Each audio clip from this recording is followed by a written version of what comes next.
ಕೊಲೆ ಆರೋಪಿ ನಟ ದರ್ಶನ್ಗೆ ಈಗ ಡಬಲ್ ಶಾಕ್ ಅಂತೆ. ಯಾಕೆ ಅಂತಂದ್ರೆ ಏನೇನೇನೇನೋ ಸರ್ಕಸ್ ಮಾಡಿ ನಂಗೆ ಹಂಗಾಗ್ಬಿಟ್ಟಿದೆ, ನಂಗೆ ಹಿಂಗಾಗ್ಬಿಟ್ಟಿದೆ ಅಂತ ಅನ್ಕೊಂಡು ನನಗೇನು ಕೊಡ್ತಾ ಇಲ್ಲ, ನನಗೆ ಇಲ್ಲಿ ವ್ಯವಸ್ಥೆ ಸರಿಯಾಗಿಲ್ಲ, ನನಗೆ ಮರಣದಂಡನೆ ಕೊಟ್ಬಿಡಿ ಅಂತೆಲ್ಲ ಮಾತನಾಡಿದಂತಹ ಕೊಲೆ ಆರೋಪಿ ಸ್ಥಾನದಲ್ಲಿ ನಿಂತ್ಕೊಂಡಿರುವಂಥ ನಟ ದರ್ಶನ್ಗೆ ಈಗ ಡಬಲ್ ಶಾಕ್. ಯಾಕೆ ಅಂತಂದ್ರೆ ಬೇಕಾಗಿರೋದನ್ನ ಈಗ ಕೊಡಲ್ವಂತೆ.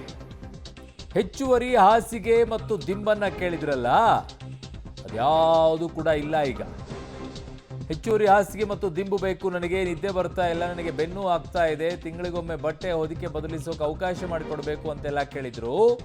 ಕ್ವಾರಂಟೈನ್ ಸೆಲ್ನಿಂದ ಮುಖ್ಯ ಸೆಲ್ಗೆ ಶಿಫ್ಟ್ಗೆ ಅವಕಾಶವನ್ನ ಕೇಳಿದ್ರು. ಆದರೆ ಯಾವುದು ಕೂಡ ಈಗ ಸದ್ಯಕ್ಕೆ ಇಲ್ಲ ಅಂತ ಹೇಳಲಾಗ್ತಾ ಇದೆ. ಸೊ ಹೆಚ್ಚುವರಿ ಹಾಸಿಗೆ ದಿಂಬು ಕೇಳಿದಂಥ ದರ್ಶನ್ಗೆ ಈಗ ಬಹಳ ದೊಡ್ಡ ಆಘಾತ. ತಿಂಗಳಿಗೊಮ್ಮೆ ಬಟ್ಟೆ ಹೊದಿಕೆ ಬದಲಿಸಲಿಕ್ಕೆ ಅವಕಾಶವನ್ನು ಮಾಡಿಕೊಡಿ ಅಂತ ಕೇಳ್ಕೊಂಡಿದ್ರು. ಜೊತೆಗೆ ಕ್ವಾರಂಟೈನ್ ಸೆಲ್ನಿಂದ ಮುಖ್ಯ ಸೆಲ್ಗೆ ಶಿಫ್ಟ್ ಮಾಡಿಕೊಡಿ ಅಂತ ಹೇಳಿ ಕೇಳಿದ್ರು ಅವಕಾಶವನ್ನ. ಬಟ್ ಅದೆಲ್ಲವೂ ಕೂಡ ಈಗ ದರ್ಶನ್ಗೆ ಶಾಕ್ ಮೇಲೆ ಶಾಕ್.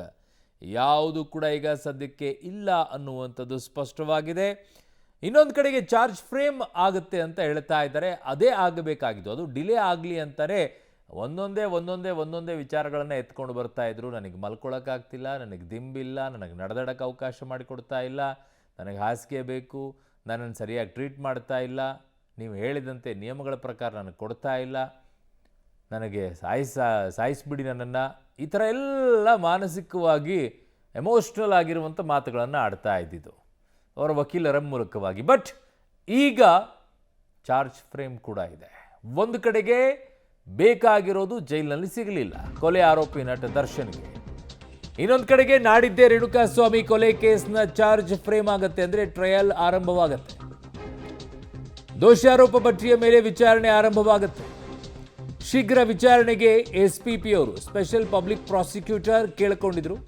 ತ್ವರಿತ ವಿಚಾರಣೆಗೆ ಕೋರ್ಟ್ ಸೂಚನೆಯನ್ನ ಕೊಟ್ಟಿದೆ. ನಾಡಿದ್ದೇ ಚಾರ್ಜ್ ಫ್ರೇಮ್ ಆಗುತ್ತೆ, ವಿಚಾರಣೆ ಆರಂಭವಾಗುತ್ತೆ. ಸೊ ಇದು ತಡ ಮಾಡೋದಕ್ಕೋಸ್ಕರನೇ ಹಲವು ರೀತಿಯಾದಂಥ ಅದಿಲ್ಲ ಇದಿಲ್ಲ ಅನ್ಕೊಂಡು ಕೂತ್ಕೊಳ್ತಾ ಇದ್ರು. ಓಕೆ, ಒಂದು ವಿಚಾರಣೆನೇ ಮುಗಿಸ್ಬಿಡೋಣ ಬಿಡಿ, ತದನಂತರ ನಿಮಗೆ ಹಾಸಿಗೆ ದಿಂಬು ರಿಲೀಸ್ ಆದರೆ ಮನೆಗೆ ಹೋಗಿ ಮಲ್ಕೊಳ್ಳಿ, ಇಲ್ಲ ಅಂತಂದರೆ ಇರೋ ವ್ಯವಸ್ಥೆಯಲ್ಲಿ ಅಲ್ಲೇ ಮಲ್ಕೊಳ್ಳಿ, ಮುಗಿದೋಗುತ್ತೆ ಅನ್ನುವಂಥ ಲೆಕ್ಕಾಚಾರದಲ್ಲಿ ಇದ್ದಂಗಿದ್ದಾರೆ ಈಗ. ಸೊ ಹಾಗಾಗಿ ಈಗ ಡಬಲ್ ಶಾಕ್ ಏನು ಅಂತಂದರೆ, ಒಂದು ಹೆಚ್ಚುವರಿಯಾಗಿ ಕೇಳಿದಂಥ ಹಾಸಿಗೆ ದಿಂಬು ಇಲ್ಲ, ತಿಂಗಳಿಗೊಮ್ಮೆ ಬಟ್ಟೆ ಹೊದಿಕೆ ಬದಲಿಸೋಕೆ ಅವಕಾಶ ಇಲ್ಲ, ಕ್ವಾರಂಟೈನ್ ಸೆಲ್ನಿಂದ ಮುಖ್ಯ ಸೆಲ್ಗೆ ಶಿಫ್ಟ್ಗೆ ಅವಕಾಶವನ್ನು ಮಾಡಿಕೊಟ್ಟಿಲ್ಲ. ಸೊ ಹಾಗಾಗಿ ಈಗ ಅದೇನು ಮಾಡ್ತಾರೆ ಏನು ಇಲ್ವಾ ಅಂತ ನೋಡಬೇಕಾಗಿದೆ. ದರ್ಶನ್ಗೆ ಡಬಲ್ ಶಾಕ್ ಏನು ಅಂತಂದರೆ, ಹಾಸಿಗೆ ದಿಂಬಿನ ಅವಕಾಶ ಇಲ್ಲ ಅಂತ ಹೇಳ್ತಾ ಇದ್ದಾರೆ. ದರ್ಶನ್ಗೆ ಹಾಸಿಗೆ ದಿಂಬಿನ ಅವಕಾಶ ಇಲ್ಲ. ಏನು ನಿಯಮಗಳ ಪ್ರಕಾರ ಅವ್ರಿಗೆ ಕೊಡ್ತಾರೆ, ಒಂದು ಜಮ್ಖಾನ, ಒಂದು ಹೊತ್ಕೊಳ್ಳೋಕ್ಕೆ, ಅವೆಲ್ಲವೂ ಕೂಡ ಕೊಡ್ತಾರೆ ಅಷ್ಟೇ. ಜೊತೆಗೆ ತಿಂಗಳಿಗೊಮ್ಮೆ ಬಟ್ಟೆ ಮತ್ತು ಬೆಡ್ಶೀಟ್ ಅವಕಾಶವನ್ನು ಬದಲಿಸೋಕೆ ಅವಕಾಶವನ್ನು ಮಾಡಿಕೊಡಿ ಅಂತ ಕೇಳಿದ್ರಂತೆ. ಸೊ ಅದೊಂದಿದೆ. ಕ್ವಾರಂಟೈನ್ ಸೆಲ್ನಿಂದ ಶಿಫ್ಟ್ ಮಾಡೋಕ್ಕೆ ಅವಕಾಶವನ್ನು ಮಾಡಿಕೊಟ್ಟಿದ್ರಂತೆ. ಸೊ ಇವಿಷ್ಟು ಈಗ ಅವಕಾಶವನ್ನು ಮಾಡಿಕೊಟ್ಟಿದ್ದಾರೆ. ಕೆಲವು ಮಾತ್ರ ಅವಕಾಶಗಳಿಲ್ಲ, ಕೆಲವುದಕ್ಕೆ ಅವಕಾಶಗಳು ಇದೆ. ಆದರೆ ಭಾಳ ದೊಡ್ಡದಾಗಿ ಇರುವಂಥದ್ದು ಜೈಲಾಧಿಕಾರಿಗಳಿಗೆ ಶಿಫ್ಟ್ ಮಾಡುವಂಥ ಅಧಿಕಾರವನ್ನು ಕೊಟ್ಟಿದ್ದಾರೆ. ಹಾಗಾಗಿ ಜೈಲಾಧಿಕಾರಿಗಳು ಅವರನ್ನು ಕ್ವಾರಂಟೈನ್ ಸೆಲ್ನಿಂದ ಶಿಫ್ಟ್ ಮಾಡಬೇಕಾ ಬೇಡವಾ ಅನ್ನುವಂಥದ್ದು ಡಿಸೈಡ್ ಮಾಡ್ತಾರೆ. ಎರಡನೆಯ ಶಾಕ್ ಏನಪ್ಪ ಅಂತಂದರೆ, ರೇಣುಕಾಸ್ವಾಮಿ ಕೊಲೆ ಕೇಸ್ನಲ್ಲಿ ದೋಷಾರೋಪ ಪಟ್ಟಿ ಏನು ಸಲ್ಲಿಕೆ ಮಾಡಿದ್ದಾರೆ, ಚಾರ್ಜ್ ಶೀಟ್ ಫ್ರೇಮ್ ಆಗಿದೆ. ಆದರೆ ಈಗ ಅದರ ವಿಚಾರಣೆ ನಡಿಬೇಕಾಗಿದೆ, ಟ್ರಯಲ್ ನಡಿಬೇಕಾಗಿದೆ. ಅವರ ಮೇಲೆ ಏನು ದೋಷ ಇದೆ, ಆರೋಪಗಳಿದೆ, ಆರೋಪಕ್ಕೆ ತಕ್ಕಂತೆ ಸಾಕ್ಷಿಗಳನ್ನು ಇಟ್ಕೊಂಡು ಹೌದು ಈ ಆರೋಪಿಯಲ್ಲಿ ಸ್ಥಾನದಲ್ಲಿರುವಂಥವನು ಇವನು ಅಪರಾಧಿನೇ, ಇವನೇ ಈ ಕೃತ್ಯವನ್ನು ಮಾಡಿದ್ದು, ಇವರ ಭಾಗಿ ಇದರಲ್ಲಿದೆ ಅನ್ನುವಂಥದ್ದನ್ನು ಪ್ರೂವ್ ಮಾಡೋಕ್ಕೆ ವಿಚಾರಣೆ ಆರಂಭವಾಗಬೇಕು. ಜೊತೆಗೆ ತುರ್ತು ವಿಚಾರಣೆಗೆ ಕೋರ್ಟ್ ಅನುಮತಿಯನ್ನು ಕೊಟ್ಟಿದೆ. ಬೇಗ ಇದರ ವಿಚಾರಣೆಯನ್ನು ಇತ್ಯರ್ಥ ಮಾಡಬೇಕು. ಅದು ದರ್ಶನ್ಗೂ ಒಳ್ಳೆಯದು, ಈ ಕೇಸ್ಗೆ ಸಂಬಂಧಪಟ್ಟಂಥ ಎಲ್ಲರಿಗೂ ಕೂಡ ಒಳ್ಳೆಯದೇ. ಬೇಗ ಇತ್ಯರ್ಥ ಆಗಬೇಕು. ನನ್ನ ಸಹೋದ್ಯೋಗಿ ಈಗ ಕ್ರೈಮ್ ಬ್ಯೂರೋ ಆಗಿರುವಂಥ ಮುರಳಿ ನನ್ನ ಸಂಪರ್ಕಕ್ಕೆ ಸಿಗ್ತಾ ಇದ್ದಾರೆ. ಮುರಳಿ, ಈಗ ಎರಡು ರೀತಿಯಾದಂಥ ಶಾಕ್. ಒಂದು, ಚಾರ್ಜ್ ಫ್ರೇಮ್ ಅನ್ನು ಮಾಡೋಕ್ಕೆ ಶುರು ಮಾಡಿದ ನಂತರ ಈಗ ಟ್ರಯಲ್ ಆರಂಭವಾಗುತ್ತೆ. ಆವಾಗ ಅದು ಶಾಕ್ ಅನ್ನೋದಕ್ಕಿಂತಲೂ ಕೂಡ ಅದು ಒಳ್ಳೆಯದೇ ಅಲ್ವಾ?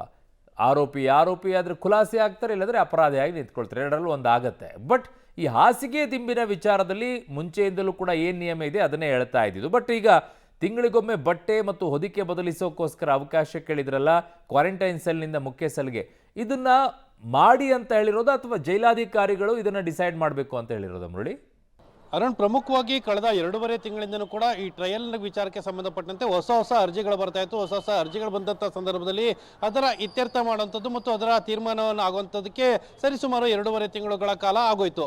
ಅದರ ಜೊತೆಗೆ ಯಾವಾಗ ಇದು ಚಾರ್ಜ್ ಫ್ರೇಮ್ನ ಡಿಲೇ ಆಗ್ತಾ ಇದೆ, ಟ್ರಯಲನ್ನು ರನ್ ಮಾಡಲಿಕ್ಕೆ ಅವಕಾಶವನ್ನು ಕೊಡ್ತಾ ಇಲ್ಲ ಅಂತೇಳಿ SPP ಅವ್ರ ಗಮನಕ್ಕೆ ಬಂದ ಬಳಿಕ ಕಳೆದ ವಾರ ಒಂದು ಮೆಮೋವನ್ನು ಕೂಡ ಸಲ್ಲಿಕೆಯನ್ನು ಮಾಡಿದರು. ಅಂದರೆ ಆಗಸ್ಟ್ 14ನೇ ತಾರೀಕು ಅವರ ಬಂಧನ ಆಯಿತು. ಬಂಧನ ಆದ ದಿನದಿಂದ ಇಲ್ಲಿಯ ತನಕ ಕೂಡ ಹೊಸ ಅರ್ಜಿಗಳನ್ನು ಹಾಕ್ತಾ ಇದ್ದಾರೆ ಮತ್ತು ಟ್ರಯಲನ್ನು ತಪ್ಪಿಸ್ಕೊಳ್ಳುವಂಥ ಪ್ರಯತ್ನಗಳನ್ನು ಮಾಡ್ತಾ ಇದ್ದಾರೆ. ಟ್ರಯಲಿಂದ ತಪ್ಪಿಸ್ಕೊಂಡು ಬೇರೆ ವಿಚಾರಗಳನ್ನು ಮುನ್ನೆಲೆಗೆ ತರುವಂಥ ಪ್ರಯತ್ನಗಳನ್ನು ಮಾಡ್ತಾ ಇದ್ದಾರೆ. ಆ ಹಿನ್ನೆಲೆಯಲ್ಲಿ ಈ ತಕ್ಷಣವೇ ಚಾರ್ಜ್ ಫ್ರೇಮನ್ನು ಮಾಡಬೇಕು ಮತ್ತು ಟ್ರಯಲನ್ನು ಬೇಗ ಮಾಡಬೇಕು ಅನ್ನೋದ್ರ ಬಗ್ಗೆಯೂ ಕೂಡ ಈಗ ಒಂದು ಮನವಿಯನ್ನು ಮಾಡ್ಕೊಂಡಿದ್ರು. ಮನವಿಯನ್ನು ಪುರಸ್ಕರಿಸಿದಂಥ ನ್ಯಾಯಾಲಯ 31ನೇ ತಾರೀಕು ಅಂದರೆ ನಾಡಿದ್ದು 2 ದಿನಗಳ ಬಿಟ್ಟು ಅವರಿಗೆ ಚಾರ್ಜ್ ಫ್ರೇಮನ್ನು ಮಾಡ್ತಾ ಇದ್ದಾರೆ ಮತ್ತು ಟ್ರಯಲನ್ನು ಪ್ರಾರಂಭವನ್ನು ಮಾಡ್ತಾ ಇರುವಂಥದ್ದು. ಅಂದರೆ ಶೀಘ್ರದಲ್ಲಿ ಅರ್ಜಿ ಏನು ವಿಚಾರಣೆ ಏನಿತ್ತು, ಪ್ರಕರಣದ ವಿಚಾರಣೆ ಏನಿತ್ತು, ದೋಷಾರೋಪ ಪಟ್ಟಿಯ ಮೇಲೆ ಅದು ವಿಚಾರಣೆಯನ್ನ ಮಾಡ್ತೀವಿ ಅಂತೇಳಿ ನ್ಯಾಯಾಲಯ ಕೂಡ ಹೇಳಿರುವಂಥದ್ದು. ಜೊತೆಗೆ ವಾರದಲ್ಲಿ ಎಷ್ಟು ದಿನಗಳ ಕಾಲ ವಿಚಾರಣೆಯನ್ನು ಕೈಗೆತ್ತಿಕೊಳ್ಬೇಕು, ಡೇಟನ್ನು ಯಾವ ರೀತಿಯಲ್ಲಿ ಕೊಡಬೇಕು ಅನ್ನೋದ್ರ ಬಗ್ಗೆ ಬಹುತೇಕ ಶುಕ್ರವಾರ ಅದಕ್ಕೆ ತೀರ್ಮಾನವನ್ನು ಕೂಡ ಬರುವಂಥದ್ದು. ಆದರೆ ಇದೇ ಸಂದರ್ಭದಲ್ಲಿ ಅರ್ಜಿಯನ್ನು ಸಲ್ಲಿಕೆ ಮಾಡಿದಂಥ ಕಳೆದ 2 ತಿಂಗಳಿಂದ ಕೂಡ ಇತ್ಯರ್ಥ ಆಗದಂಥ ಒಂದು ಅರ್ಜಿ ಅಂದರೆ ಹಾಸಿಗೆ ಮತ್ತು ದಿಂಬಿನ ವಿಚಾರ. ಹಾಸಿಗೆ ಮತ್ತು ದಿಂಬಿನ ವಿಚಾರಕ್ಕೆ ಸಾಕಷ್ಟು ಮನವಿಯನ್ನು ಮಾಡ್ಕೊಂಡಿದ್ರು. ಜೊತೆಗೆ ಕಾನೂನು ಸೇವಾ ಪ್ರಾಧಿಕಾರದ ಅಧಿಕಾರಿಗಳು ಜೈಲಿಗೆ ಭೇಟಿಯನ್ನು ಕೊಟ್ಟು ಜೈಲಲ್ಲಿ ಯಾವ ರೀತಿಯ ಸೌಲಭ್ಯಗಳಿದ್ದಾವೆ ಜೊತೆ ಜೈಲಿನ ಮ್ಯಾನ್ಯುವಲ್ ಪ್ರಕಾರ ಯಾವ್ಯಾವ ಸೌಲಭ್ಯಗಳನ್ನು, ಕನಿಷ್ಠ ಸೌಲಭ್ಯಗಳನ್ನು ಕೂಡ ದರ್ಶನ್ಗೆ ಕೊಡ್ತಾ ಇಲ್ಲ ಅಂತೇಳಿ ಕೂಡ ಕೇಳ್ಕೊಂಡಿದ್ರು. ಎಲ್ಲ ಅರ್ಜಿಯನ್ನು ವಿಚಾರಣೆ ಮಾಡಿದ್ರು ಮತ್ತು ಕಾನೂನು ಸೇವಾ ಪ್ರಾಧಿಕಾರದ ಒಂದು ವರದಿಯನ್ನು ಕೂಡ ಸ್ವೀಕಾರ ಮಾಡಲಾಯಿತು. ಸ್ವೀಕಾರ ಮಾಡಿದ ಬಳಿಕ ಈಗ ಹೊಸದಾಗಿ ಒಂದು ಆದೇಶವನ್ನು ಮಾಡಿದೆ. ಆಸ್ ಪರ್ ಜೈಲ್ ಮ್ಯಾನ್ಯುವಲ್ ಪ್ರಕಾರ ಯಾವ್ಯಾವ ಅವಕಾಶಗಳಿದ್ದಾವೆ ಅದನ್ನು ಕೊಡಬಹುದು. ಜೊತೆಗೆ ಕ್ವಾರಂಟೈನ್ ಸೆಲ್ನ ವಿಚಾರವಾಗಿ ಅತಿ ಹೆಚ್ಚಾಗಿ ಒಂದು ಮನವಿಯನ್ನು ಮಾಡ್ಕೊಳ್ತಾ ಇದ್ರು. ಅಲ್ಲಿಂದ ಮೇನ್ ಜೈಲ್ಗೆ ಶಿಫ್ಟ್ ಅನ್ನು ಮಾಡಲಿಕ್ಕೆ ಒಂದು ಅವಕಾಶವನ್ನು ಮಾಡಿಕೊಡಿ ಅಂತೇಳಿ. ಆದರೆ ಅದನ್ನು ಕೂಡ ಜೈಲಧಿಕಾರಿಗಳ ಏನು ಸುಪರ್ದಿಗೆ ಬಿಟ್ಟಿರುವಂಥದ್ದು. ಜೈಲಧಿಕಾರಿಗಳಿಗೆ ಅನಿಸಿದ್ರೆ ಅವರನ್ನು ಮೇಲ್ ಜೈಲ್ಗೆ ಶಿಫ್ಟ್ ಮಾಡಬಹುದು ಅಥವಾ ಕ್ವಾರಂಟೈನ್ ಜೈಲ್ನ ಏನು ಸೆಲ್ ಏನಿತ್ತು ಅಲ್ಲೇ ಅವರನ್ನು ಇರಿಸ್ಕೊಳ್ಬಹುದು ಅನ್ನೋದ್ರ ಬಗ್ಗೆ ಕೋರ್ಟ್ ಹೇಳಿರುವಂಥದ್ದು. ಅದಾದ ನಂತರ ಚಾದರ ಅಂದರೆ ನೆಲದ ಮೇಲೆ ಹಾಸ್ಕೊಳ್ಳುವಂಥ ಚಾದರ ಏನಿತ್ತು ಅದನ್ನು ಹೊಸದಾದಂಥ ಒಂದು ಚಾದರವನ್ನು ಕೊಡಬೇಕು. ಜೊತೆಗೆ ಬಟ್ಟೆಯ ವಿಚಾರ ಏನಿತ್ತು ಆ ಬಟ್ಟೆಯನ್ನು ಕೂಡ ಹೊಸ ಬಟ್ಟೆಗಳನ್ನು ಕೊಡುವಂಥದ್ದು, ಎಕ್ಸ್ಚೇಂಜ್ ಅನ್ನು ಮಾಡಲಿಕ್ಕೆ ಒಂದಷ್ಟು ಅವಕಾಶವನ್ನು ಮಾಡಿಕೊಡ್ಬೇಕು ಅಂತೇಳಿ ಕೂಡ ಹೇಳಿರುವಂಥದ್ದು. ಈ ಮೂಲಕ ಹಾಸಿಗೆ ದಿಂಬಿನ ನಿರೀಕ್ಷೆ ಏನಿತ್ತು ಆ ನಿರೀಕ್ಷೆ ಈಗ ಹುಸಿಯಾಗಿರುವಂಥದ್ದು. ಅರುಣ್. ಓಕೆ ಮುರಳೀಧರ್, ನಿಮ್ಮೆಲ್ಲ ಮಾಹಿತಿಗೆ ಧನ್ಯವಾದಗಳು.